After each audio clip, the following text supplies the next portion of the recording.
Well, don't talk so fast. I was going to say,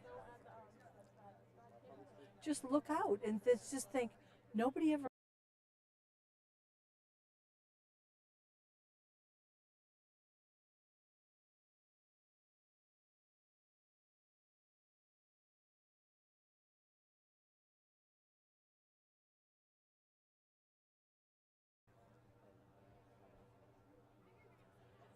Good afternoon. My name is Junia Norris, and I'm representing the Maine Association of Agricultural Fairs. The panel that we have here doesn't usually travel to go and do talking engagements, and I have pressured them into coming because they are the best of the best. This afternoon, Governor Mills announced that as far as the Department of Ag is involved, they're calling this the Year of Youth in Agriculture. And what we have here is a diverse but very similar group of people who are the youth in agriculture. Now, people who work with fairs are always saying, how do we get more youth involved? What can they even do? They can do a lot more than park cars. They can do a lot more than babysit. They have an amazingly rich background.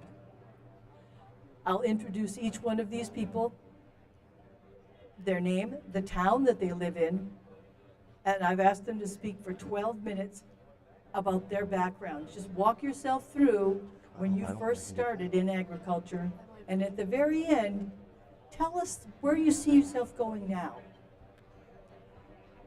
And so, my first gentleman here, on my left, Adam Brown from Exeter, Maine. Oh, okay. No microphone.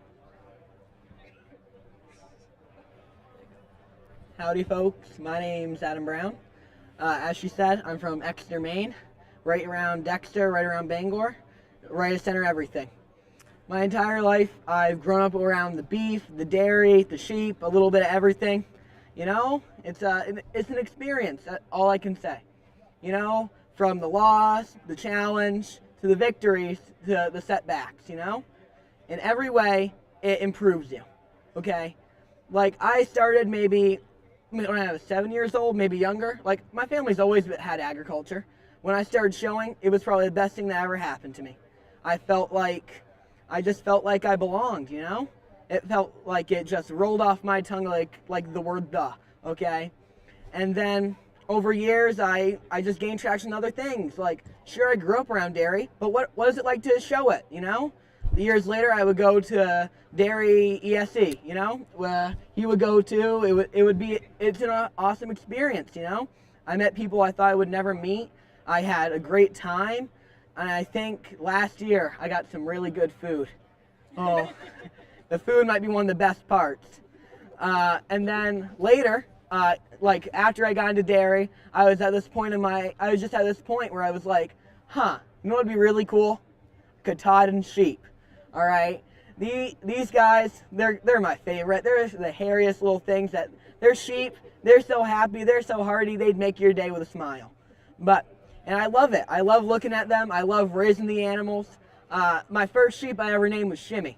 Shimmy, I found him. His mom wasn't supposed to have a lamb yet, but we found him outside, okay, and he shimmied right under the feed trough, okay.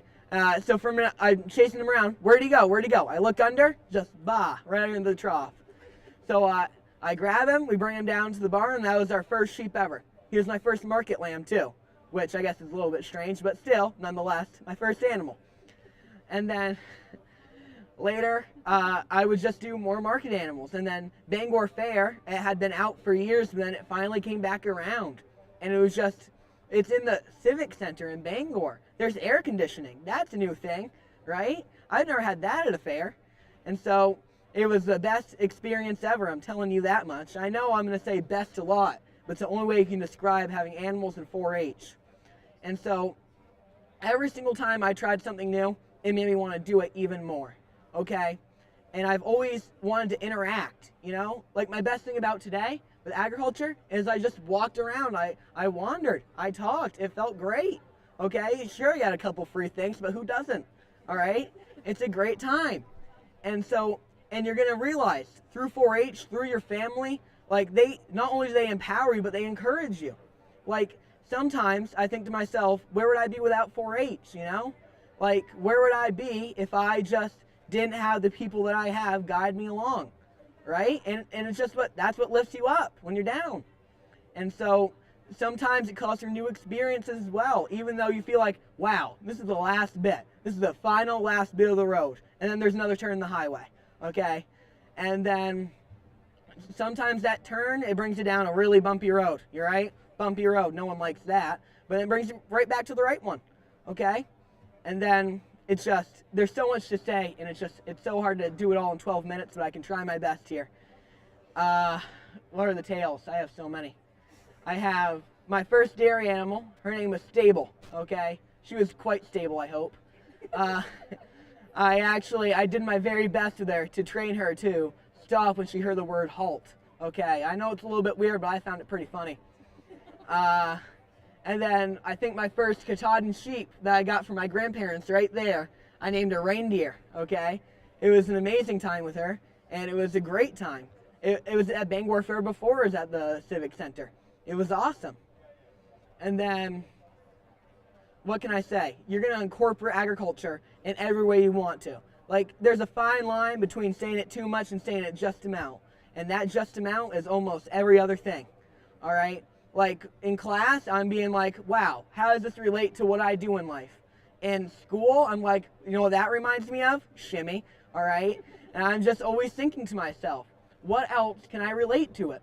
Like, I was talking to some people over at the stand over at a Humane stand about my STEM project. I'm talking about grass-fed beef, grain-fed beef, what the difference is, what we prefer, and I just love talking about it. I can't stop myself. Maybe I need to find the red light in that road, but I don't. But but I love it. All right? And then you just think, what do other people do that do what I do? Are they, and everyone, whether they admit it or not, is better in a different way. No one's the same in their skill. Everyone has a different talent, and that's the best part of 4-H, because you see that. You see how someone's so much better at one thing than you, and you're like, wow, I want to be like that. Well, I want to have that skill. I want to have that ability. And so and not that you pressure yourself, but you push yourself to do better. In this agriculture, it's going to push me towards the future, towards engineering, towards problem solving, towards whatever I want to do. I mean, I talked to another feller who was with Humane all the way down there, and he said that there's agricultural engineering opening up in Humane, and I thought, wow, golly gee, that'd be cool, right? Like, you're solving problems, you're making a solution to a new problem, right? That's the best part of everything. Finding a solution to your problem and other people's problem. And that's what I enjoy about 4-H. Like, when they're like at an auction, I see people that want beef. I'm their solution, okay? They can buy some beef, and it's really good beef, I hope.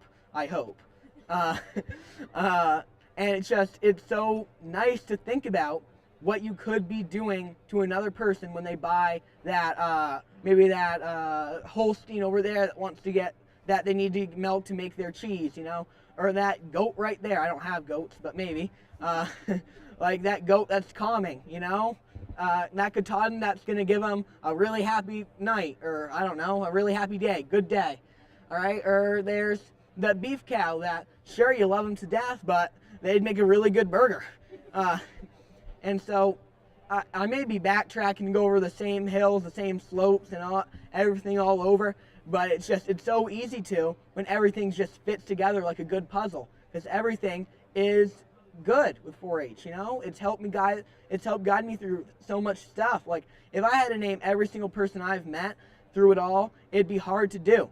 And it would be almost nearly impossible to do, in all honesty, because it just feels like everything comes together, but it's so different. And that's what 4-H is to me. It's something that I feel like not only completes me as a person, but could help every other person. Even if you don't have animals. Like a 4-H camp. That's great. That's new skills. That's new friends. That's something to do. All right, and agriculture's pushed me towards that way of seeing it.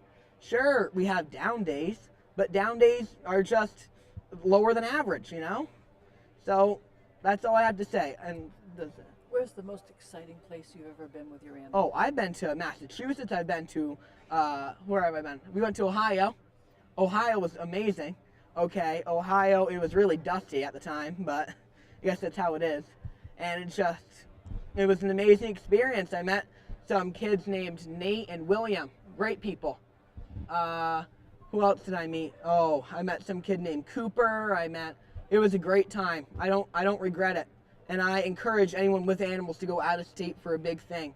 And it opened my horizon so much. What else have I done? You ever been to the Big E? I've been to the Big E. I know I mentioned it before, but the Big E, most would say it's the biggest E there is, you know? It's Massachusetts, you know? It's like a big dot on the map where you want to be. There's rides, there's food, but you know, most of all, there's that agriculture. It all comes back to it. Some of these places wouldn't be anything without agriculture because some people don't like to admit it, but that is the highlight of their day, seeing the agriculture. Like, sometimes I see people so happy. Like at Dover Fair, I saw this guy say, wow, my family were jerks. They never let me have cattle. And I was like, oh, well, I'm sorry for you, sir. It's one of the greatest things that's ever happened to me. And it was an awesome experience, just talking to a dude who I just see wandering by. Some lady and her kid, I talked to them about sheep, how we had one named Spaghetti who his back legs didn't work when he was a kid, but now he's the biggest one in one of our lots, right? And sometimes, even if you don't think it means that much, it's the littlest things in agriculture that matter to you. We have this sheep named Bill, okay? Bill's awesome, okay? He can't have kids. He's not a woman, all right? And he's great. He's great out there, right into the pasture, and he's happy, okay? And sometimes you think to yourself, why do I even have Bill? And you think, oh, he's Bill, right? And you forget. And sometimes you look at to it and you're like, wow, why do I do this? But then you remember why you do it, and that makes your day that much better. It reminds you why you love it so much, why you did it to start with, right? Because it's a revolving point around it. Not that your world revolves around 4-H, but that's just one of your main, like, in the solar system of everything. It's just that little dot that just revolves around everything. Go ahead. Good job. Yeah. Do you have anything else you want to No, say? I think that's good. Well, wow. If you have any questions for Adam Brown, when we're all done, you come right up and ask him, because he will have the answer. He will have the answer. All right, Izzy, you ready? I'm Izzy, and I'm from Hope. And my whole life, I've had cows. I lived at Aldermere Farm for most of my life so far, for 13 years. And I'm so grateful for that because I have had so many animals I loved, and I had a lot of opportunities that most kids would dream for. And I've always been so connected to the animals. It's been the biggest part of my life and definitely what's kept me going. And I haven't just had cows, I've had sheep, chickens. Definitely had a lot of chickens, and I sold a lot of them at our county fair, Union. And I have so many memories, and I've had draft horses. I had a draft horse, but mostly it's cows. Cows have always been my thing.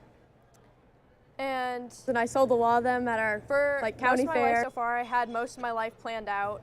I planned to be the general manager. I have so many memories, and I've had draft horses. That was what my mom did. That's what my grandfather did. But mostly it's cows. Cows have always been my thing. And I sold a lot of them at our county fair. So far, I had most of my life planned out. My answer was yes. I planned to be the general manager. I have so many memories, and I've had draft horses. I had draft horses. What my grandfather did. But mostly it's cows. Cows have always been my thing. And breeding. And I sold a lot of them at our county fair. So far, I had most of my life planned. I believe that a healthy balance is important, and between working for yourself and working for others. And even though I worked with so many animals at Aldermere and I did a lot there, I had my own cows too. And I think that's really important, and I like being on my own. That's always been my biggest personality trait, is I like being alone.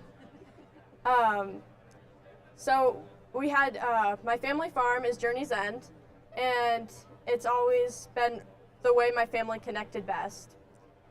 My first cow was Eliza, and she was named after my cousin, so already she was always the perfect cow, sweetest thing ever.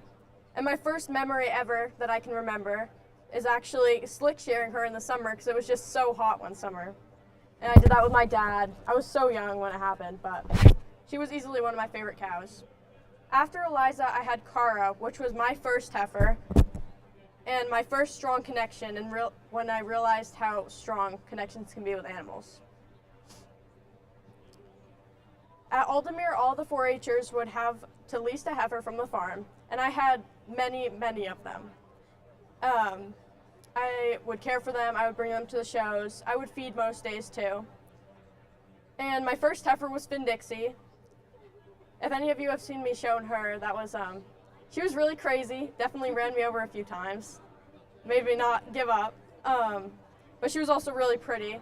And not only was she crazy, her mother was also very, very crazy. And that really made me wonder if their personalities can be included in genetics. And I still study that today, still trying to figure it out.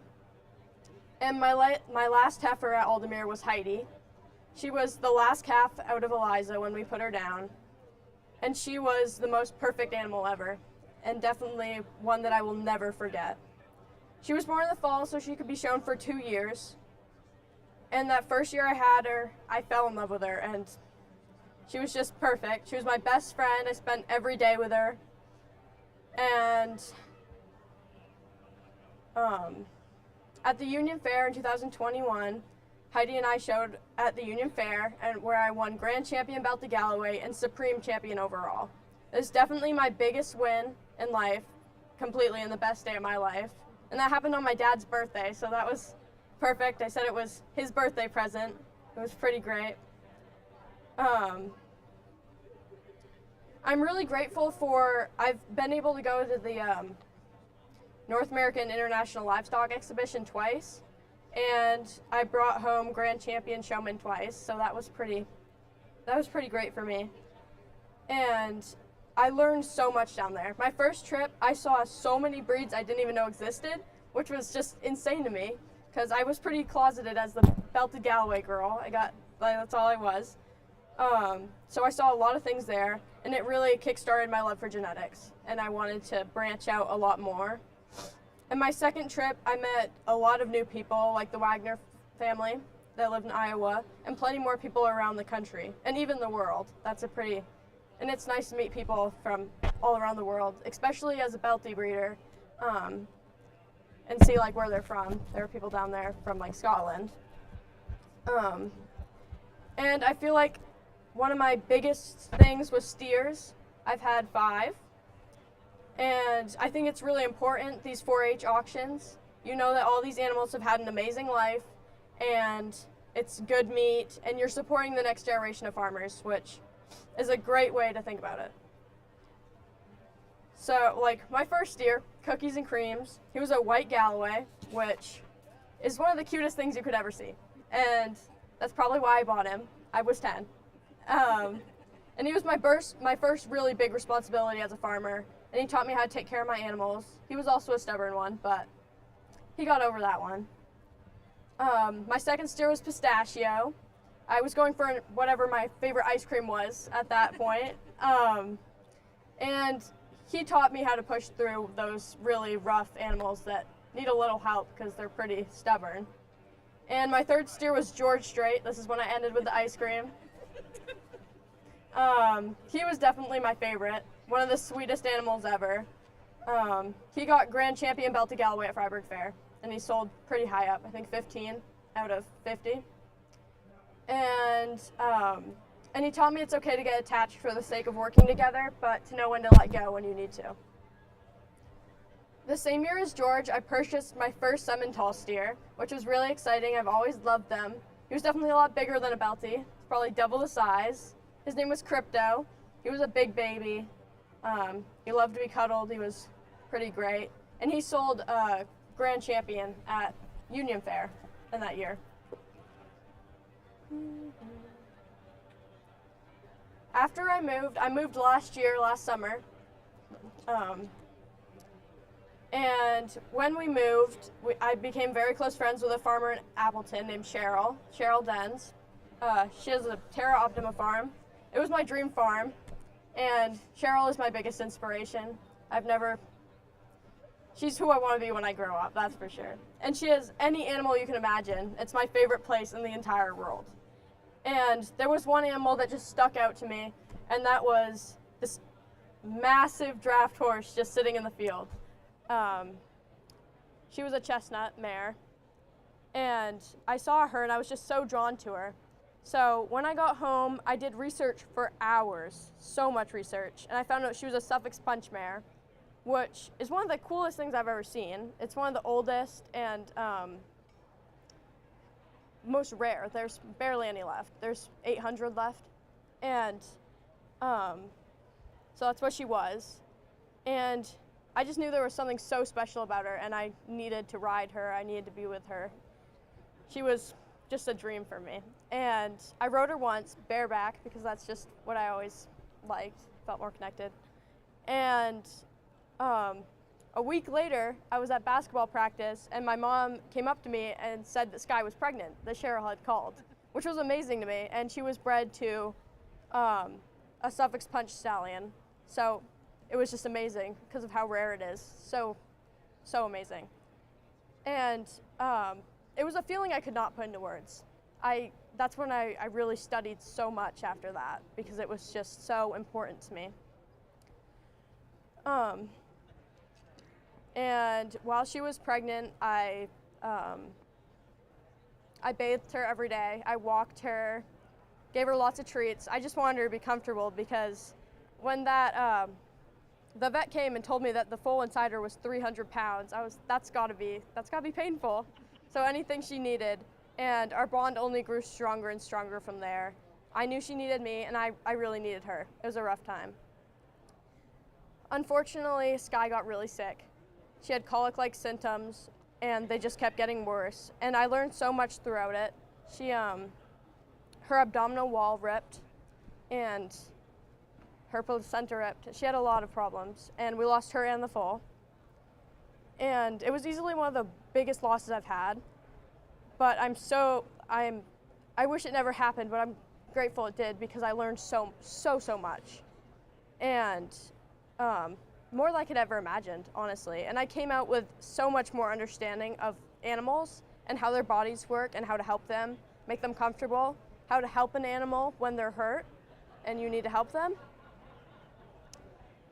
And it showed me my passion for horses and veterinary medicine. And now I know enough about horses that I can go and watch farms for people when they need help, when they are gone. And I just did that during Christmas. He was a little sassy, but he was really cool, fancy horse. And it's definitely a nice escape for me. And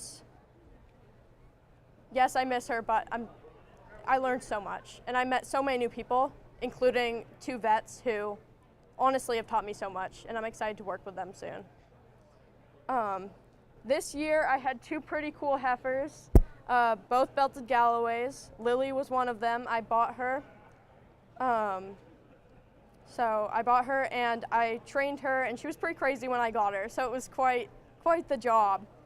And she wasn't the prettiest, but I definitely had such a strong connection with her, and she was fun to work with. And I had Lavender from Nayland Farm in New Hampshire. And she was a mismarked Belty, meaning her belt didn't go all the way around, which was so disappointing because she is beautiful. And she won overall Supreme at Union this year, just like I did with Heidi, and Youth and Open. So that was such a great And it felt, having her really, she brought back my joy for showing, and she definitely helped me through everything. How much time do I have left? Am I good? I plan on continuing my journey as a showman, as a breeder, and I hopefully will be starting my own herd of cattle with Lavender's first calf. They've decided to gift me, which I'm so grateful for. And my last few years of high school, I plan to save my money and learn as much as possible so I can chase my dreams of working with animals forever and not having my journey end at the end of my 4-H years. I want it to go on forever, never end. And I hope that I was able to help you guys see what you can gain from your animals.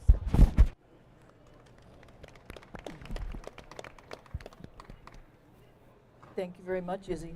Izzy also has kind of like, we'd call it a double major. She's also an expert in the field of Maine wild blueberries.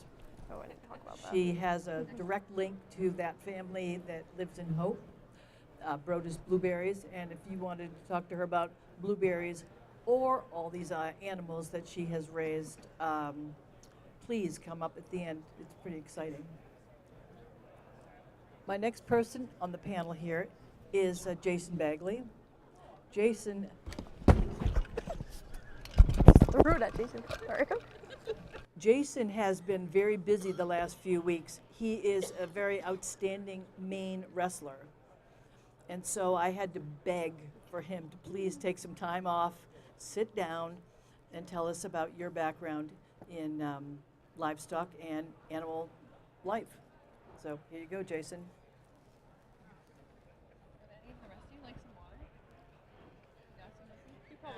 Yeah, I'm like dying or something. Sure, thank you. Hold on. Yeah, before I start. Is this on? Alrighty, so as she said, my name's Jason Bagley. I'm 17 years old, and currently I'm just sticking to dairy. In the past, I've done more than dairy. I've shown chickens, pigs, sheep, you name it, I've probably done it at least once. I've only been doing show cows for about 9 years. I didn't start my life off with agriculture, but both my parents sure did. My dad's from New Hampshire, where he grew up showing with friends and family over at the Cape Farm.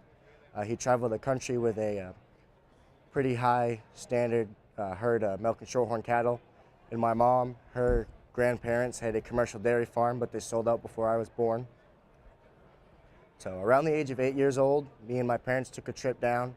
We went to the Green Acres herd dispersal, and I had my pick of cattle, and unfortunately, they outdid our bid max, and me being 8, I bawled my eyes out. And on the way back home, Dad got a call from a lifelong friend that was running the dispersal, and they said, if you want to pick a calf up and head back to New Hampshire, we got a calf for you. So she's my first ever cow, Swag Mr. Right Frozen. She's currently 92, 93E, and she still stands in my barn to this day. She's actually pregnant and hopefully due back with her 7th calf. And after that, I got my 2nd and 3rd calf from a Lazy M farm.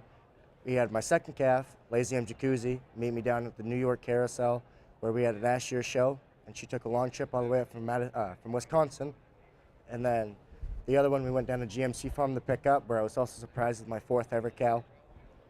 And ever since then, I've been able to grow, I've been able to grow my own genetics, where I'm on my second set of genetics, and I'm waiting for my second generation, and we're currently waiting on my 3rd, which are hopefully due here around June, July-ish. On top of that, I've also done, as I said, show chickens for a little while, and then we got out of that, and I still currently do market hogs, where I've learned so much. And as Izzy was saying earlier, go to your local 4-H shows, support your next generation of farmers. We need as much help as we can get. Through agriculture, I've had many opportunities. I've gone down to Eastern States with Adam, I believe twice. I'm currently 3-time champion of the fitting competition, along with other members. But I'm the only one that stuck with it for 3 years. And I've also been able to go down multiple times with the open show, where just last year we had reserve junior champion and honorable mention junior champion on bred and owned animals, along with fraternity winner, junior 2-year-old class winner, reserve and grand champion of the open show on animals that me and my father own. On top of that, I was a part of the judging team last year where we placed high enough where we qualified for the World Dairy Expo judging team. That was a very fun trip, and I was able to place third for my reasons class out of the whole competition, which was a great experience. I met lots of great people. I was able to make great connections, and it was just great to go down there and see all the animals and all the people. Along with going down there for World Dairy Expo, I had, hold on, I'm getting ahead of myself. Got ahead of myself there. A few years back, before I even went down to World Dairy Expo, I was lucky enough to sell the reserve junior champion milk and shorthorn to Misty Meadows Farm, which is a 3,000 head Jersey farm, and she was the first milk and shorthorn cow on the property, which was just a great feeling for me and my whole family. And it's definitely one of the top moments I've had in my whole life, my whole 8-9 years of showing. And on top of that, down at Eastern States again, I've been fortunate enough to get breeder and exhibitor multiple times to the junior show, and my family's been able to get it once at the open show. And on top of that, just at the farm, I've learned so many responsibilities just from the everyday care, from everything from halter breaking calves, chipping out water buckets when my heaters break in negative 10-degree weather, and just feeding hay, trying to fix a tractor when again it doesn't start because it's too cold. Those are all valuable life lessons that I'll be able to bring into the real world when I hopefully one day take over our family farm. On top of that, it's just been great to be able to travel. Like I said, I've been down to World Dairy Expo multiple times with Open Show, where I've been able to go down with great farms like Spud, GMC Farm. Then I've also been fortunate enough to go to Kentucky and other farms and just meet great people. On top of just great people out of state, I've been able to make great connections in state. Hold on, technical malfunction.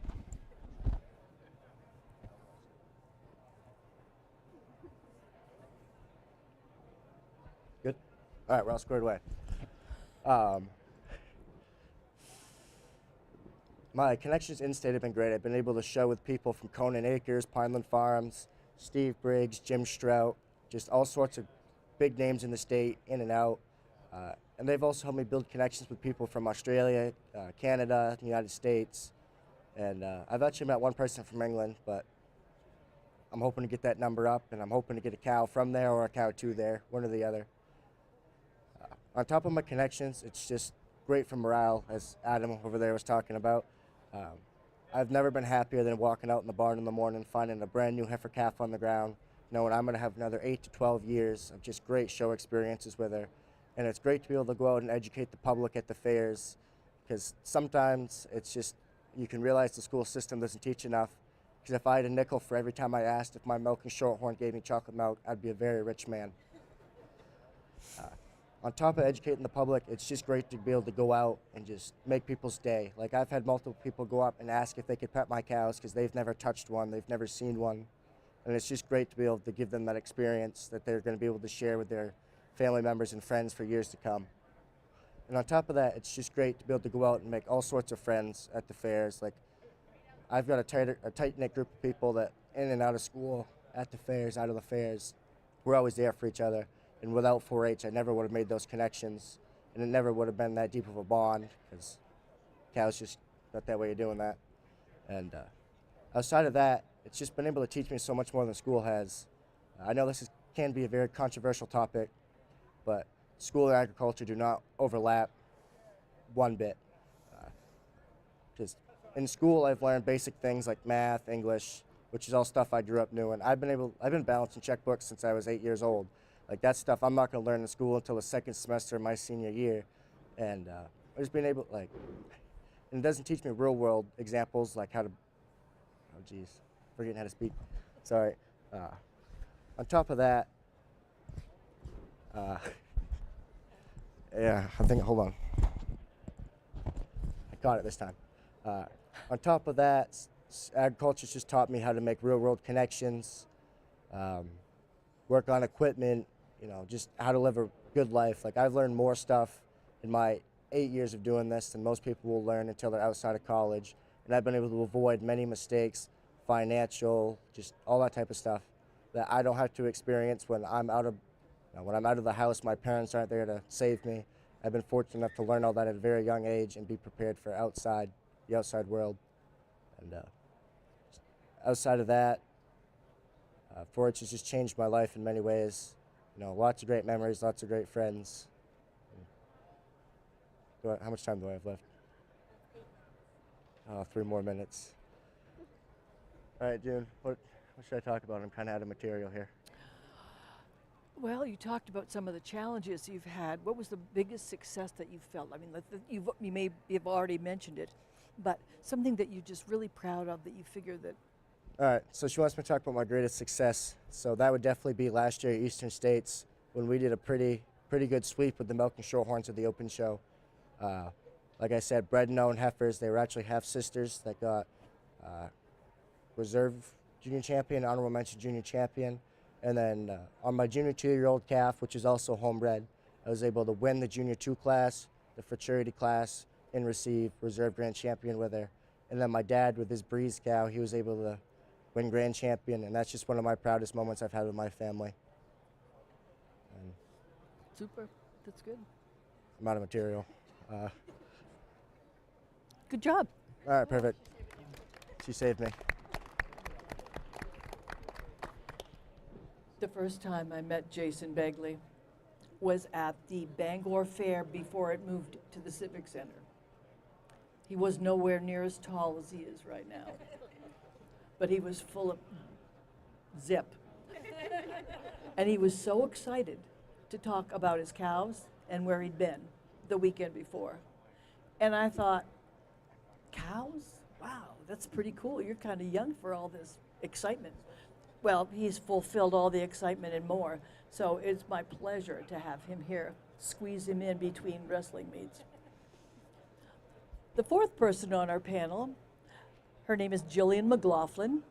She lives in Bristol, Maine, and she'll tell you her story.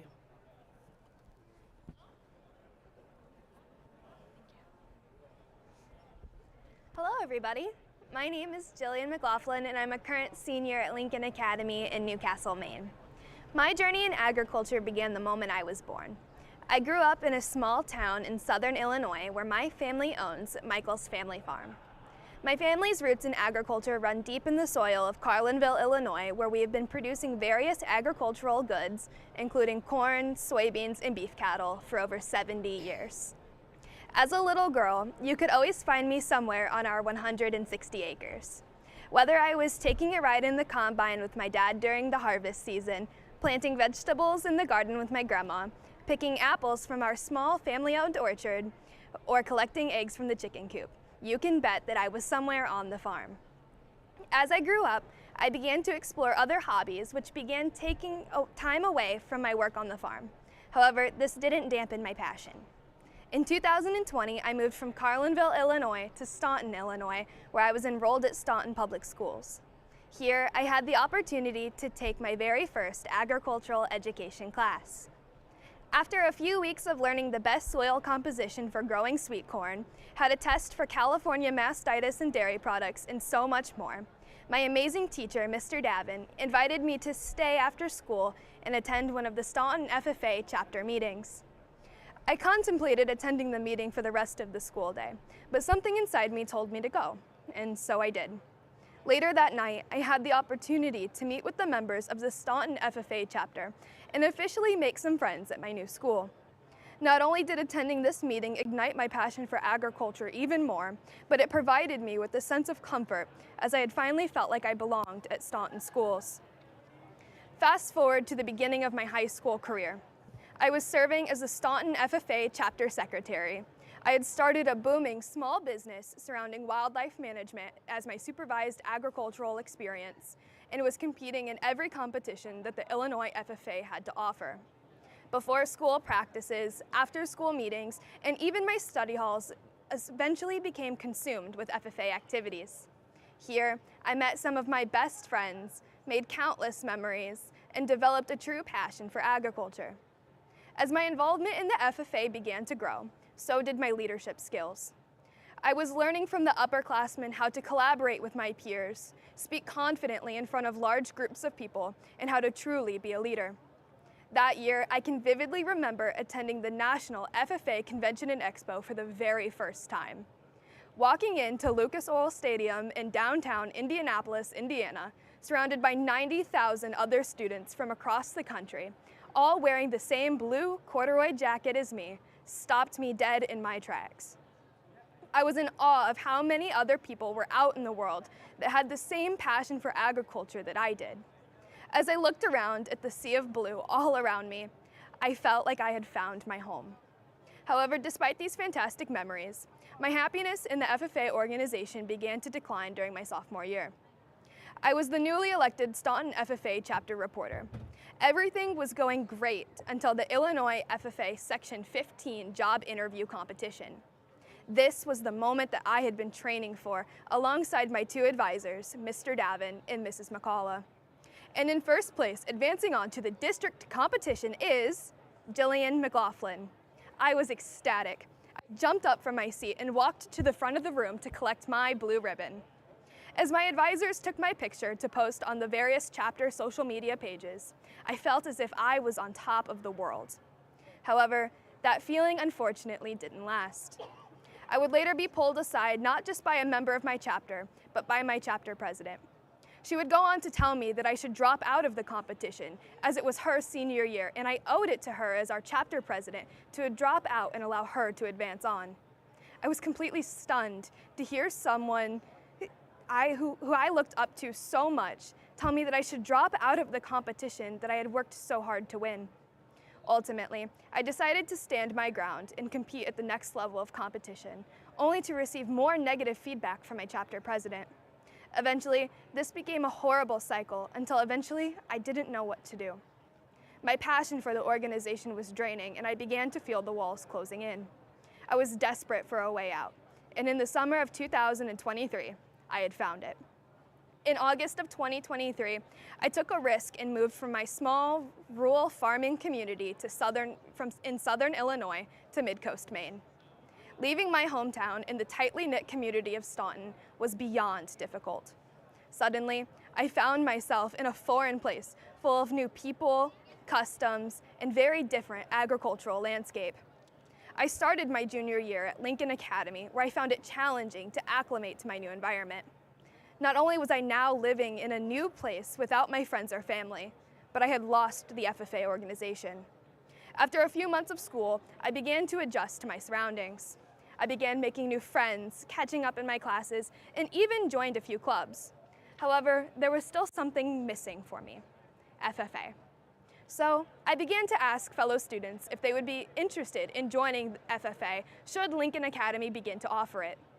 Though lots of students began to quickly show enthusiasm for my proposed idea, not everyone was on board. I faced skepticism and doubt from many students who began to question if chartering an FFA chapter was truly something that Lincoln Academy needed. Though many students believed I would fail, I was determined to prove to them that I could succeed. After gaining the support of the majority of the student body, I set up a meeting with the Lincoln Academy headmaster and dean of students. For 2 months, I had prepared and planned for this moment, despite the negative comments from those who said I couldn't do it. And now it was my time to pitch my ideas to the school. Before I knew it, I found myself giving a school-wide presentation advertising the very first meeting of the Lincoln Academy FFA chapter. Looking out at the sea of students lining all sides of the Phil Page family court, I was filled with a sense of accomplishment that words can hardly describe. While chartering an FFA chapter might have helped me fill the gap that moving to Maine had left in my life, I decided that I wasn't done here. I began drafting a plan during the summer of my junior and senior year to bring an agriculture education class to Lincoln Academy. After countless hours of creating lesson plans, assignments, and a year-long outline, I planned to hit the ground running once school had started. I took my plans directly to the headmaster and dean of students once more, and before I knew it, I found myself in the position of teaching the very first agriculture education class in school history. Now that I had chartered an FFA chapter, and establish an agriculture education class at my school, I decided that it was time to take my passion for agriculture statewide. My work in agriculture at Lincoln Academy began to capture the attention of individuals throughout the state, who began to open doors for me I never thought possible. Soon, my inbox was beginning to overflow with invitations to speak about my passion of agriculture education at various conferences, conventions, and gatherings. Before I knew it, I found myself with speaking opportunities at the Maine Tuesday Forum, Beale University in Bangor, the Augusta State House, and even this very stage. This last year has been filled with so many unbelievable opportunities, and I cannot wait to see what the future holds for me. Agriculture has given me a purpose beyond working on my farm. It has empowered me to take on leadership roles, such as becoming a chapter officer in the FFA and starting my very own agriculture education program. Each step along this journey has reaffirmed that I have the ability to make a difference. Whether it's by fostering a love of agriculture in others or bringing awareness to the importance of the industry, agriculture has opened my eyes to the endless possibilities, and it has inspired me to dream bigger than I ever thought possible. Through every challenge and triumph, I have realized that this field isn't just a job, it's my calling. My journey in agriculture is only just beginning. From the fields of Michael's family farm to the classrooms of Lincoln Academy, and now speaking to you right now as I stand on this stage representing the Maine Association of Agricultural Fairs, I can proudly say that my work is far from over. After I graduate from Lincoln Academy, I plan to stay committed to the agriculture industry by spreading awareness of the importance of agriculture, getting into local classrooms to help educate the next generation of agriculturalists, and pursuing my dream of becoming a large animal veterinarian so that I can ultimately continue to serve the farming community, which gave me my start. I am who I am today because of agriculture, and I am proud to say that it has truly changed my life for the better. Thank you.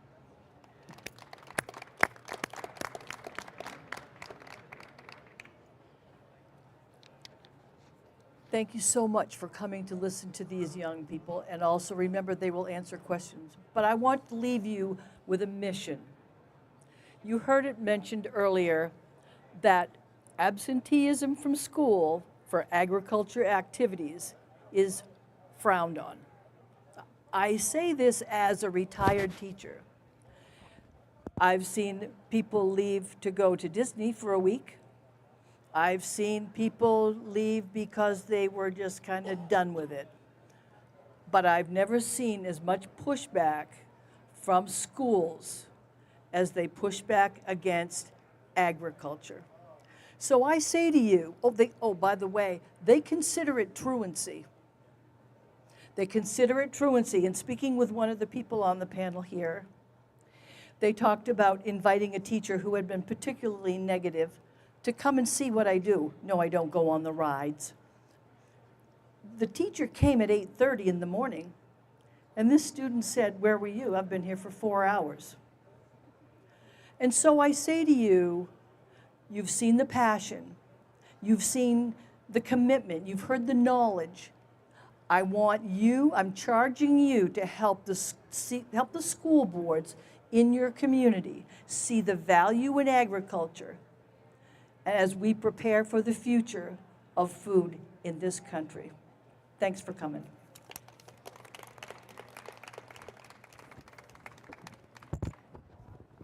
Oh, don't you snake off of this table. Now here's your chance to come up and ask them, what did you do? How did you do it? Why did you do it? Where'd you get your money? All you farmer people, you really set the table, buddy. You did.